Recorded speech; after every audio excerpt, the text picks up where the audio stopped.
오늘 아침을 여는 말씀은 욥기 20장 23절부터 25절까지의 말씀입니다. 그가 배를 불리려 할 때에 하나님이 맹렬한 진노를 내리시리니 음식을 먹을 때에 그의 위에 피같이 쏟으시리라. 그가 철 병기를 피할 때에는 놋 화살을 쏘아 꿰뚫을 것이요 몸에서 그의 화살을 빼낸즉 번쩍번쩍하는 촉이 그의 쓸개에서 나오고 큰 두려움이 그에게 닥치느니라. 오늘 말씀 제목은 악한 사람의 목입니다. 선한 사람에게는 선한 사람의 몫이 있고 악한 사람에게는 악한 사람의 몫이 있습니다. 욥은 당대의 의인이었고 거부였었습니다. 그런데 그의 재산이 하루아침에 다 사라지지 않았습니까? 이를 잘 알았던 욥의 친구 소발은 욥의 이 재산이 부정한 방법으로 모은 것이라고 오해했었습니다. 그래서 악한 사람이 최종적으로 받게 될 벌에 대해서 오늘 본문에서 소발이 말을 하고 있습니다. 욥이 망한 것을 보니까 욥이 모았던 그 재산이 부정한 방법으로 모았다라고 그는 확신한 것이죠. 그러나 소발의 이러한 생각은 그의 경험에서 나오는 오해였었습니다. 그 오해가 결국에는 욥을 정죄하게 되는 것입니다.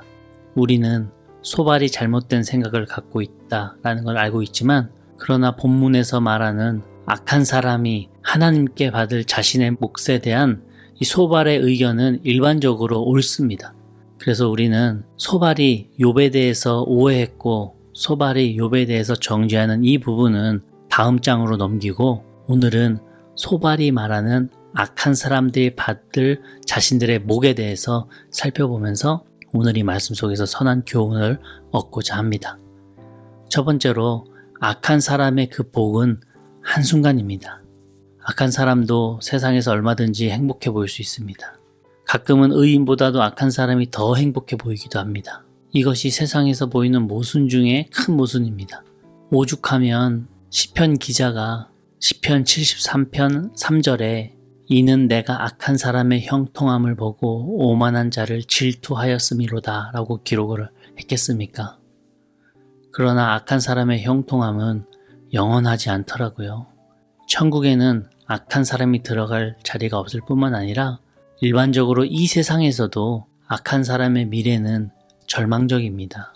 그래서 오늘 본문에서도 23절에 이렇게 기록을 하고 있습니다. 그가 배를 불리려 할 때에 하나님이 맹렬한 진노를 내리시리니 음식을 먹을 때에 그의 위에 비같이 쏟으시리라.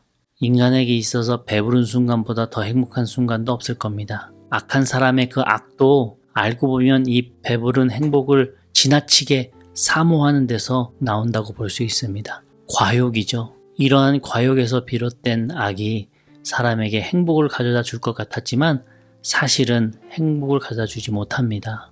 혹 가져다 준다고 하더라도 그 행복은 오래가지 못하더라고요. 하나님께서 악에서 비롯된 행복을 결코 잊지 않으시기 때문입니다. 그러므로 우리가 진정으로 행복하기를 원한다면 악에서 단호하게 떠나야 됩니다.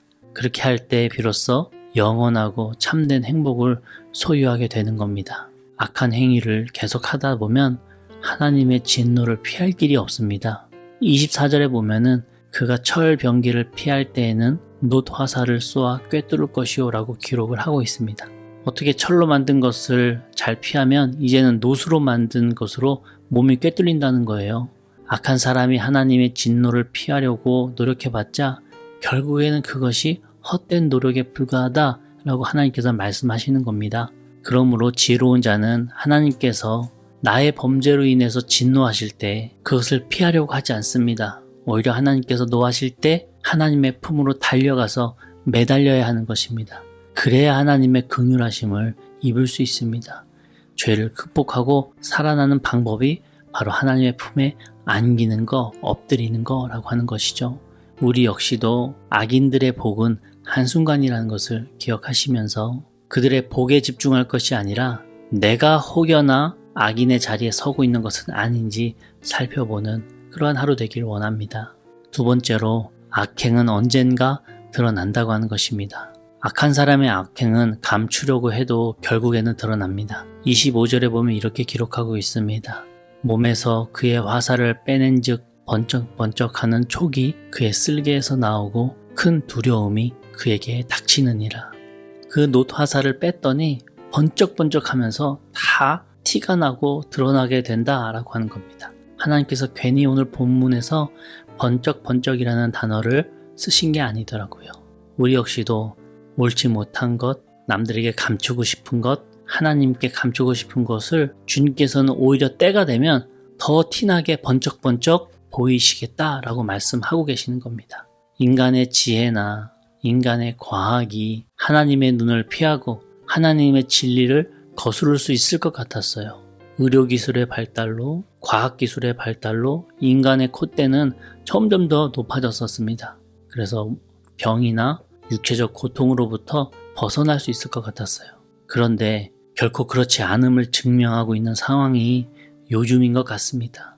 코로나라고 하는 실체도 보이지 않는 바이러스 때문에, 눈에도 보이지 않는 이러한 미세한 병균 때문에 마스크 한 장에 의존한 채 활동이 제한되고 경제가 무너지고 삶의 반경이 줄어드는 이러한 삶을 우리가 살아가고 있습니다.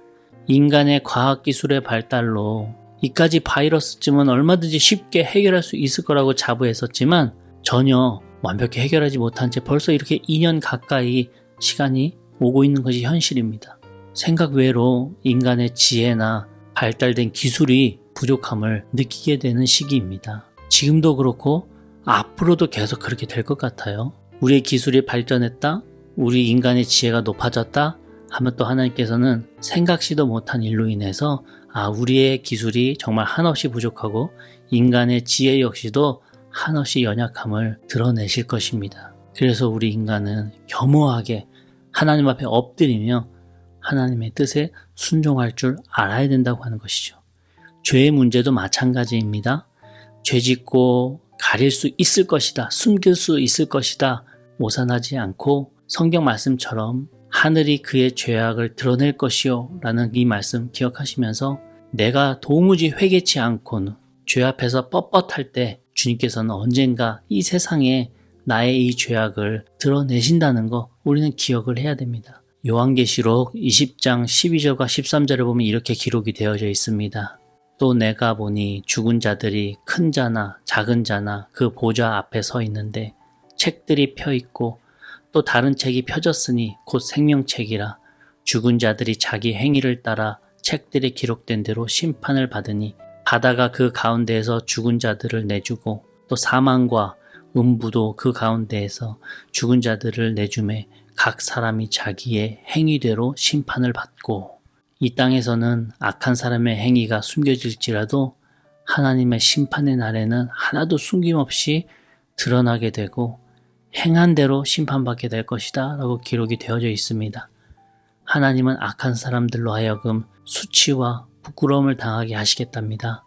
우리가 이 마지막 날에 수치를 당하는 것이 아니라, 부끄러움을 당하는 것이 아니라 하나님 품에 안겨서 주님의 축복을 받는 유일한 방법은 지금 내가 나의 죄를 회개하고 주님 앞에 엎드리며 주님께 순종해야 된다는 것을 기억하시면서 나의 이 행동이 더더욱더 거룩하게 변화되는 주의 자녀들 되시기를 간절히 축원합니다. 마지막으로 악한 사람의 재물도 무너집니다. 오늘 본문 28절에 보면 이렇게 기록이 되어져 있습니다. 그의 가산이 떠나가며 하나님의 진노의 날에 끌려가리라. 단순히 자기 배만 채우고 거기서 행복을 찾으려고 쌓아 올린 그 부유함은 아무런 가치가 없습니다. 그런 재산은 하나님께서 악한 사람에게 진노하시는 날 바람에 나는 겨와도 같이 날아가 버리고 맙니다. 그리고 무엇보다도 그러한 인생에는 허무함과 무의미함을 느끼게 됩니다. 하나님께서 우리 삶에 풍요함을 허락하셨다면 그 이유는 정확합니다. 내 자신도 그 재물을 기쁘게 쓰며 행복도 누리지만 거기서 끝이 아니라 더불어 고아, 과부, 나그네로 기록되어져 있는 이러한 어려운 사람들을 위해 베풀고 나누며 살아갈 때 하나님께서도 기뻐하신다는 거죠. 또 하나님께서는 본인이 마치 베품을 받은 것처럼 여기시고 기뻐하신다고 하셨습니다. 그렇지 않고 나 혼자 배부르고 내 등 따시기 위해서만 내 재물을 사용하고 있다면 하나님께서는 이 마태복음 6장에 나오는 말씀처럼 우리 재산에 도둑이 들고 좀과 동록이 좀 먹는 이런 창고가 되어서 술술술 빠져나게 될 것이다 라고 말씀을 하고 계십니다. 이것은 하나님께서 정하신 진리더라고요. 성경에 그렇게 기록되어 있습니다. 반드시 그렇게 된다는 거죠. 이런 진리를 우리가 기억하면서 재물을 지혜롭게 사용할 줄 아는 사람이 바로 하나님의 부요함을 소유한 자녀일 것입니다. 세상 누구나 부자가 되고 싶은 마음이 있습니다. 누구도 부정할 수 없는 사실이죠. 그런데 성도는 물질의 부요함보다 하나님의 부요함을 우선 삼아야 됩니다. 하나님의 부요함이 뭡니까? 재물보다 하나님을 더 사랑하심으로 하나님께서 원하시는 곳에 그 재물을 사용할 줄 아는 사람, 그래서 하나님을 기쁘시게 하는 사람, 이 사람이 바로 하나님의 부요함을 소유한 사람이라는 거죠. 디모데전서 6장 9절과 10절에 이렇게 기록이 되어져 있습니다. 부하려 하는 자들은 시험과 올무와 여러 가지 어리석고 해로운 욕심에 떨어지나니 곧 사람으로 파멸과 멸망에 빠지게 하는 것이라. 돈을 사랑함이 일만 악의 뿌리가 되나니 이것을 탐하는 자들은 미혹을 받아 믿음에서 떠나 많은 근심으로써 자기를 찔렀도다. 돈을 모으는 것 자체가 죄라고 하는 게 아닙니다. 돈을 하나님보다 더 사랑하는 것이, 돈이 1순위가 되는 것이, 돈을 가장 의지하는 것이 문제라고 하는 것이죠. 그럴 때 결국 돈이 1만 가지 악의 뿌리가 되어서 그 돈으로부터 여러 가지 악한 일들이 벌어지게 된다라고 하는 것입니다. 욥의 친구 소발은 욥이 부정한 방법으로 재산을 축적했다고 생각했어요. 그리고 그런 사람이 받을 벌에 대해서 오늘 이렇게 기록을 하고 있는 겁니다. 그러나 우리가 잘 알고 있지 않습니까? 욥의 친구 소발은 오판한 것이고 욥은 부정한 재물 때문에 벌받은 것이 아니라 하나님과 사탄의 내기에 의한 시험으로 이러한 일을 겪고 있었던 것입니다. 그러나 오늘 본문에서 악인의 이 재물은 소멸하게 될 것이다 라고 하는 이 소발의 말은 사실 맞습니다. 우리 역시 악한 사람들의 형통을 바라볼 것이 아니라 그들의 처분은 하나님께 맡기고 내 삶에 주어진 하나님의 사명을 하나 둘씩 이루어가면서 주의 나라와 주의 의를 위해서 힘쓰는 하루가 되기를 원합니다.